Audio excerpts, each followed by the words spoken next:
Hey guys, welcome to my electronic tutorials. This first video is going to be an introduction to the basics of electronics. We're going to go over resistors, short circuits, multimeters, and Ohm's law. So the first thing we're going to go over are short circuits. So considering a short circuit, you have to know that it's very dangerous. And then you have to use an alkaline battery and not a lithium-ion battery, because a lithium-ion battery can overheat and actually explode. Now, this dual Duracell battery I'm using here is 1.5 volts. We're going to stick with 1.5 volts for now, as 6 volts and higher can be very dangerous. So, I mentioned right here in the bottom right corner that you should check the supply list. So the supply list will be updated for every video on the website. And for this video, we're going to be using an alligator clip and a battery holder. So to do this experiment, you're going to have to put your battery in a battery holder that has to be designed for a single battery, not the dual ones, because otherwise it won't work. So if you have a single battery holder, you might want to take that out, and then you can put your battery in there, and you'll notice that there are two wires so one on each side, and what you're going to do is just connect those batteries together with an alligator clip. And this will overheat the battery as the current will flow from both sides back into the battery. Now, since it's only 1.5 volts, the battery won't explode, but the wires are going to get really hot, and so are the battery. It's time to explore the battery internally. Now, as you can see, the battery is getting hotter, and this is basically generated by the electrolytes inside the battery, and this is just the conductive fluid. So this electrolyte causes chemical reactions inside the battery, and that causes electrical pressure.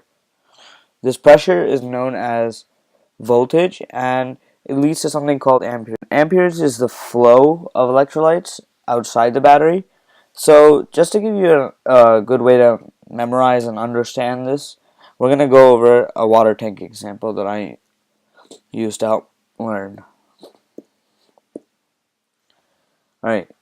So, when understanding this concept, you want to imagine a water tank, just like the one I have drawn here. So, as I mentioned, this electrical pressure inside, so you can see over here, is known as voltage. So we're just going to label it as with a V for now. And amperage is the flow of the electrolyte fluid.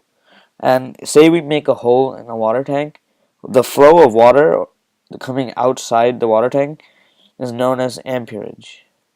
So this hole over here is actually used to signify resistance, and we're going to go over resistance in about a second as well. Example doesn't just show voltage and amperage, it also shows resistance, and resistance is represented by this hole over here. Now, resistance basically is the force acting upon flow. And in this case, if I make the hole bigger, it makes the water flow out faster. And if I make the hole smaller, less water comes out. So when discussing resistors, it's important to discuss how they work and how they look. So let's go over here and look at the examples on resistors. So when understanding resistors, it's important to learn how to decode them, because each resistor has its own resistance value. So in this case, let's look at how to find the resistor's value. So to decode a resistor, there are four main steps. Let's go over the first one. Alright, so the first one is to ignore the body color. That means the color of the resistor. So in our case, the color is gold. So you want to ignore that. Okay, the second step is to look for a gold or silver stripe. Now, as you can see in our resistor, there's a gold stripe right over here. I'll erase that, make it clearer. Now, once you find this stripe, you're going to have to turn the resistor so that this stripe goes on the right. So these stripes over here should be clustered on the left. So make sure the other colors are on the left.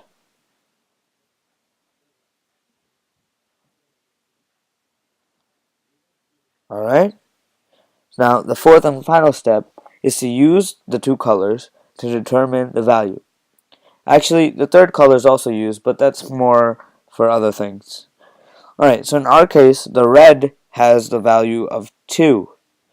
So let's write it here. And violet, which is also known as purple, has a value of 7. Now, every color has a different value, and I'll post a chart for the values on the website as well. And the third stripe is important to note that you use for the number of zeros. So let me clear here. It is a number of zeros to add on.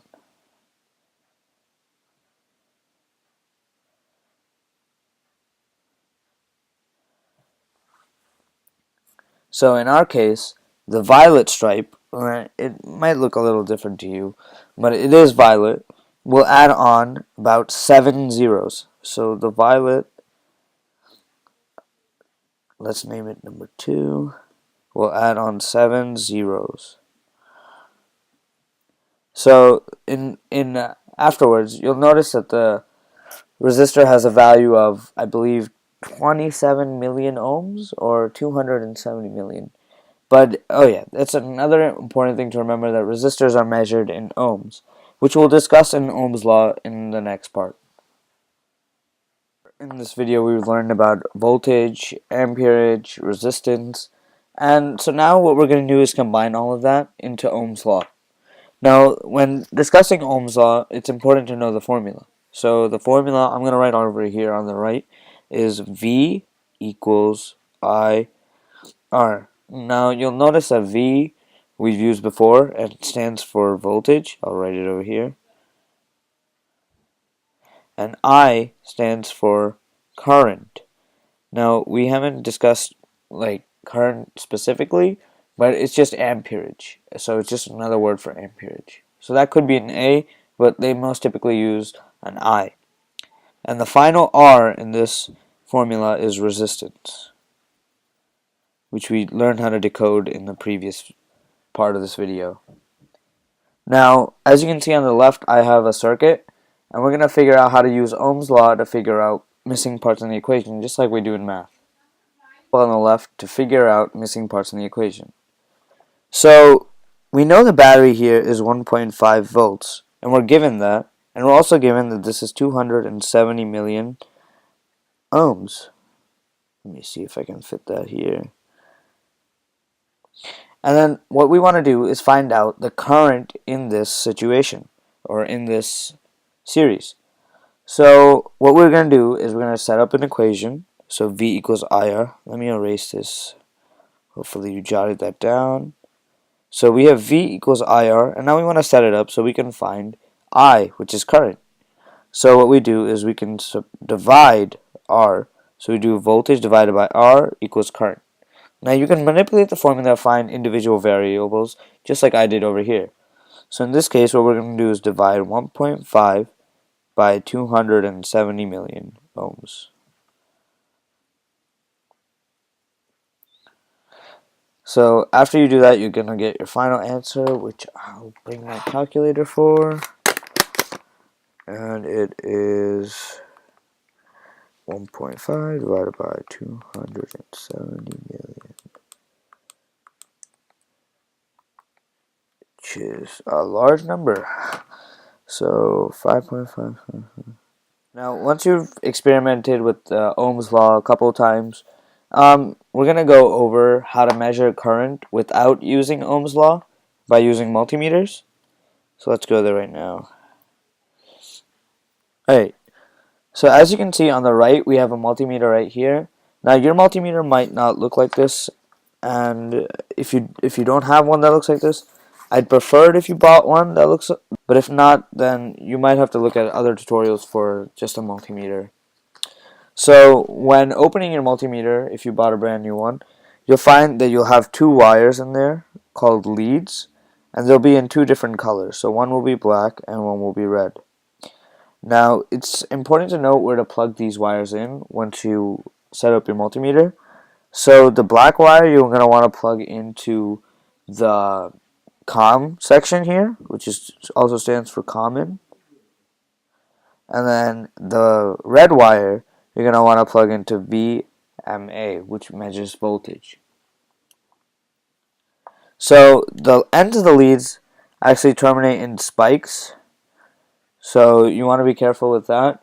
But the leads don't generate any electricity, so it's important to check whether your meter does auto ranging. And what that means, it basically rounds closest to what the circuit you think is, and it helps you measure the voltage and current in the situation.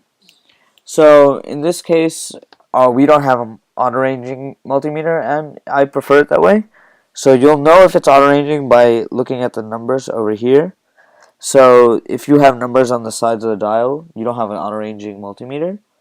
And the number means no higher than. So say we have a 6-volt battery, and we wanted to measure like how many volts it was.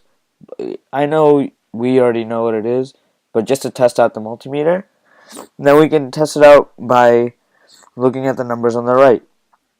So as you can see, my multimeter has the numbers 200 and 20. So in the case of 6 volts, 20 would be the best option to go to. But say we had a number like 21 volts, then we'd actually go to 200 on the multimeter, because the number here means no higher than. I'm going to write it here so you know. No higher than. So we actually can't use the 20 volt setting on the multimeter to measure even 21 volts.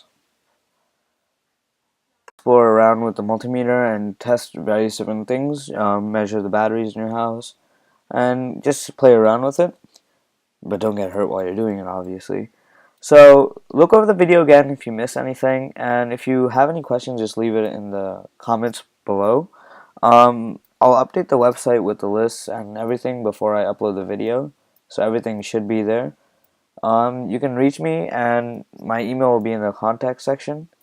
So for now, I think that's pretty much it. See you in the next video, guys.